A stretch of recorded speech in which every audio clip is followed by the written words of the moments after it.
Hi and welcome back to Crafty Meraki's YouTube channel. My name is Emelie, and in this video I will be sharing many projects using the new stencils from Crafty Meraki. So I wanted to share one first tip here of how I like to store my stencils. I'm just cutting away the top of the packaging, and then I am using this as a sleeve, and I am saving all of the packaging because it's a lot of inspiration and also great way of storing them. I really like it, and I find that the plastic is holding really well. And for my video here, I wanted to share that you can use any blending tools that you have in your stash. I'm just sharing a variety of the ones that I have, brushes or punches or whatever you have. I find useful when I am creating with stencils. And I also find that pixie spray is a must-have for me anyway when you're using intricate stencils like this one. So here is the first one. I used pixie spray to the backside of it, and I let it dry for a minute or so, and then I put it over my white panel here. I'm using Nina 80-pound cardstock for the whole video here, and I am mixing between my blending tools as well. So for the first panel here, I use some pixie spray, as I said, and I just use a piece of scrap paper underneath, and then I am using a couple of different ink pads just to go across my panel. And you can see when I lift the stencil what a beautiful background we have. And yeah, I really like this stencil. I wanted to share another way of using that same stencil. So this time I am ink blending. This is really quick ink blending. You can see I'm not the best at ink blending. I have a lot of like harder edges and harder spots here with my blending tool. I'm also only using one brush for this entire panel, but I know that I was going to cover up a lot of this, so I didn't take the time to blend this carefully.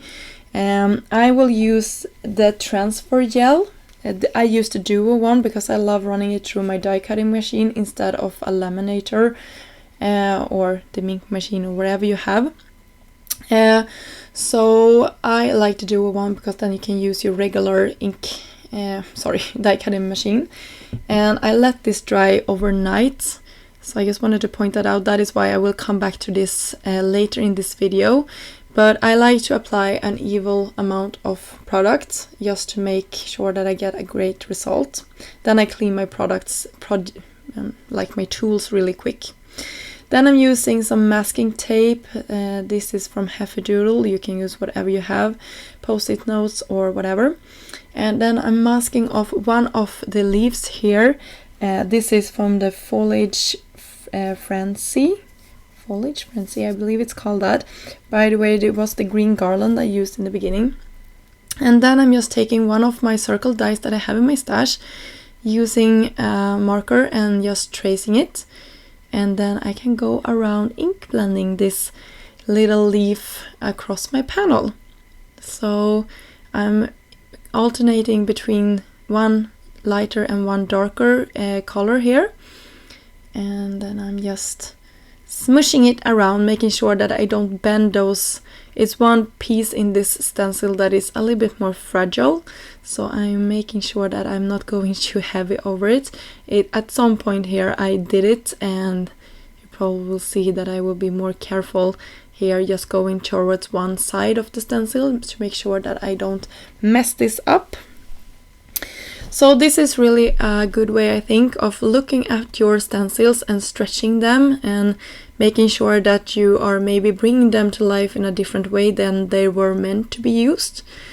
So when I'm done with my reef here, I'm just cleaning away that circle that we traced in the beginning. And there we have our reef. I love how this turned out, and super easy to create. You can really do this with any stencil that you have, and just repeat the pattern. So this is also a fun one. This is called Tropical Fineness. And I, of course, couldn't help myself, so I did a rainbow. And this stencil was really easy to do a rainbow with because the pattern was spread out across my panel, so I didn't even have to mask anything off. If they had been closer, I probably would have been needing to like mask off and clean off my stencil and everything before I did the next color. But since they were spread out, I could get away with only being like careful here and not touching the previously inked area. So here we have our panel, and I think this looked a little bit too white to me, so you can see I'm taking my blending brushes here and I will go over with the leftover ink that I had in my brushes here. And you have to be careful when you're doing this so you don't mud up your background, but if you can see, I'm doing this really light, and I think it turned out nice in the end, just having that a little bit of color in the background. So this piece didn't end up at a project for my video today, but I will use it in other projects coming up later this week. So stay tuned for that. But I just also wanted to include it just to share with you that you can use other products besides transfer gel. So for example, here I'm using Paper Glaze Arctic Fox, and it's a luxe one from Picket Fence. This is one of my favorite products. It's a white shimmer and I love the tone on tone. And when I let that dry, here is another tip. Color in a centerpiece of your on your white cardstock and then go with a heavier hand on top, so you create this really fun pattern. Love it. So I know that I'm going really fast, so if you want to slow down anything, you can click the 3 buttons up in the right corner and you can slow me down. And for my panel that I let dry overnight, here is the one with the transfer gel. I picked out a piece of foil from Thermoweb that I think matched my project the best, and I will peel it away. This is also so satisfying to watch, and you can see how beautifully this foil on top. So I love this stencil. I think it turned out perfectly on top of our ink blended background. So when we're done with that, I think it's time for us to assemble some cards today. So I just wanted to share a last glimpse of that. And here is all of our panels that we created, and I couldn't help myself. I did some splatters with black paint on top just to have it, and you can see the white one there as well. So for a lot of my projects today, I will use a sentiment for All You Need Is Love, and it has these really beautiful reverse sentiments, and I love reverse sentiments because I'm no expert at hot foiling at all, but I love the look of hot foiling. Sorry, not hot foiling.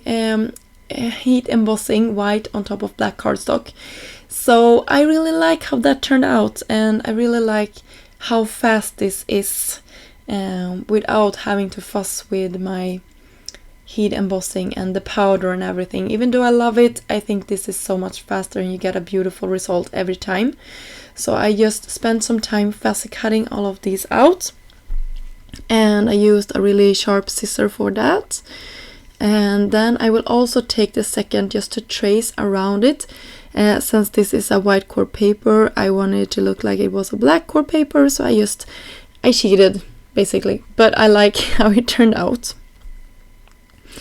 So now it's time to assemble our projects here. I created the first one here really simply by just putting it with a border to an A2 sized top folded note card, and I also cut out a birthday sentiment. This is really large, and it comes from the birthday slimline tags from, I don't know when this was released, but it's an older one, but I really like it. It's large, it takes up a chunk of your card, but it also lets through the background. Since that is the focal of our projects today, I really wanted something that could be on top without disturbing from the background.